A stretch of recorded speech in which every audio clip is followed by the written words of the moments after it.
Federal prosecutors say they're considering charging the 21-year-old white man arrested in the deadly El Paso shopping center rampage with hate crimes and firearms charges. And they're looking at the case as domestic terrorism.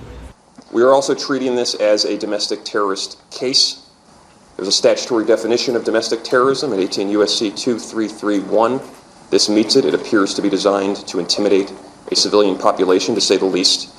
We are treating it as a domestic terrorism case, and we're going to do what we do to terrorists in this country, which is deliver swift and certain justice.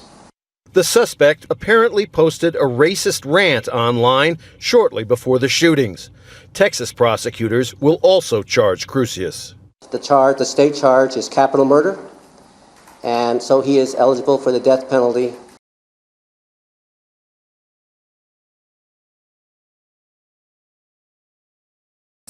India's government has made a significant move to take direct control of the state of Kashmir. It will try to revoke a part of the constitution which gives India's only Muslim-majority state the right to run its own affairs.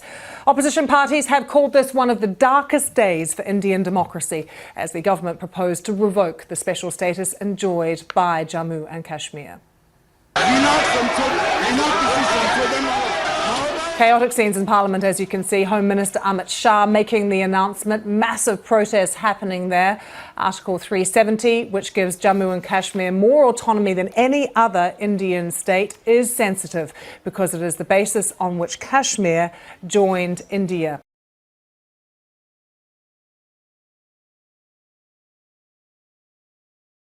A police operation designed to stop large numbers of protesters coming to central Moscow did exactly that.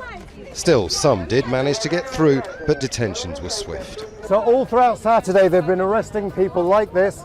They pick them up and they take them into a van where their IDs will be checked. The protesters are normally taken to a police station to then be registered. Journalists were also detained but released almost immediately once they showed proper accreditation.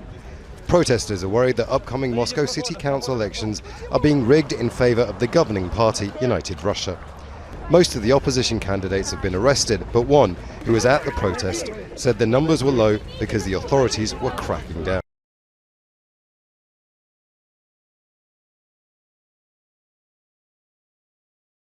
Well, I'm very, very pleased to be here at the Pilgrim Hospital in Boston, where we're putting some money into the A&E. It's part of a national program that the NHS asked for, and I said, I want to stress, this is new money. This is new money. I said, I think 10 days ago on the steps of Downing Street, that we'll be upgrading 20 hospitals, 20 new hospital upgrades around the country, and this is it. So we're starting here in Boston with 21 million going into the A&E, and that really helps expand the space that they have in the A&E. It gives them a better chance of moving patients through, stopping them, blocking beds and so on, and it's much, much desired by the clinicians and the staff here, so I'm very pleased that we're doing it. The Health Foundation said, though, despite this investment, it's still a drop in the ocean. Well, don't forget that this is 1.8 billion of new money. It wasn't there 10 days ago. It's on top of the extra 34 billion pounds that we're putting into the NHS. And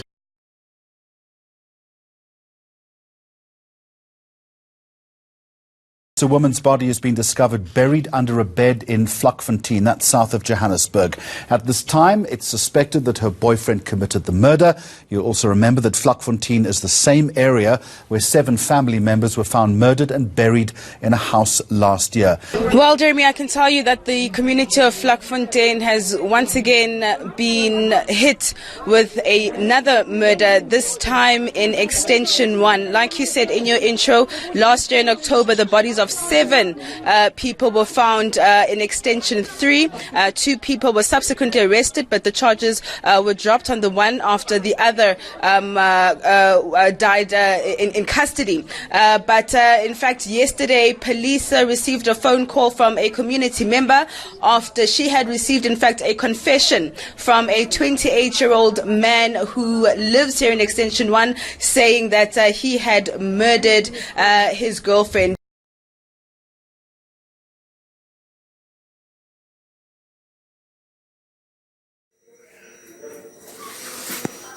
Pode tirar uma vez. Tira de lado. Isso. Show. Tira a peruca dele. Isso. Não, é só tirar a roupa. Caminha só tirar normal, não tem esculacho. É geral, pô. Ninguém tá te fazendo nada, pô.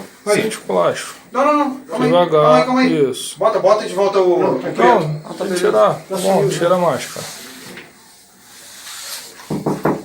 Só um minuto. Pera aí. É isso, não tem esculacho não, pô. Qual é o teu nome? Alvino da Silva. Qual a cela? B7.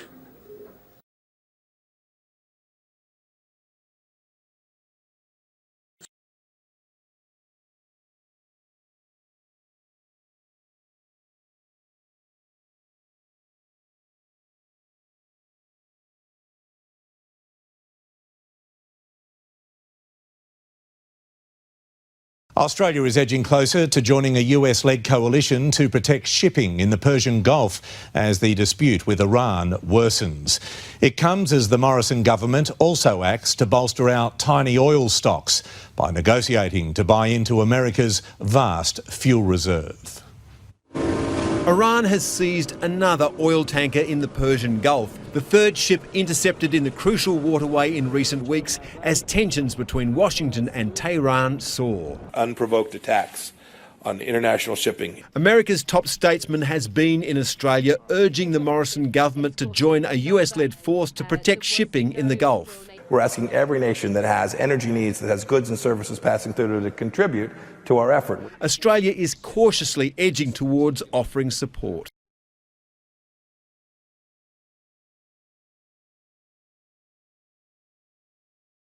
The eNCA police have pleaded with the community of KwaZakele in Port Elizabeth not to take the law into their own hands. 3 people were set alight in a mob justice incident in just 1 week. Police have since assembled a team of seasoned detectives to investigate the incident.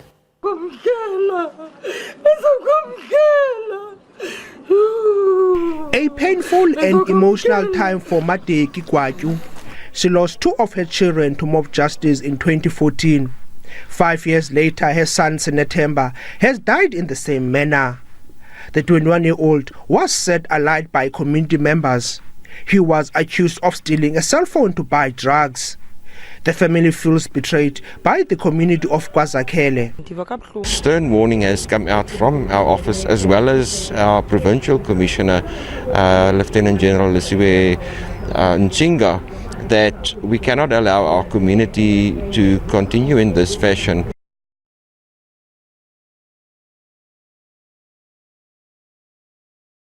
In a controversial world first, Spanish scientists say they've managed to create a human-monkey hybrid embryo. They claim they're looking for ways to grow transplantable organs for humans. They took a monkey embryo and deleted genes responsible for creating organs. Then they were replaced with human stem cells, which could be transformed into any kind of tissue and organ. The experiment was aborted, it must be said, after 2 weeks. But if completed, the scientists claim human organs would have grown inside the monkey, potentially then being transplantable into a human body. We put the ethics of all that up for debate.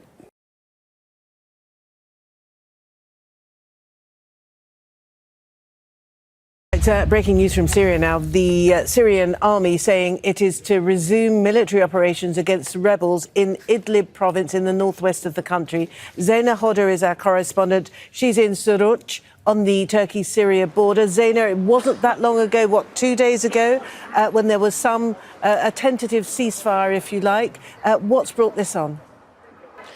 Well, like you mentioned, on Friday night, a conditional ceasefire was announced and agreed by the warring sides approximately 3 days ago. And in fact, it has been quiet. Yes, the warring sides were shelling each other on the front lines, but the Syrian army or the military never released a statement mentioning these attacks. In fact, it is quite strange that in their statement today announcing the resumption of military operations in Idlib, they are saying or accusing what they are calling armed terrorist groups in Idlib of attacking civilian areas.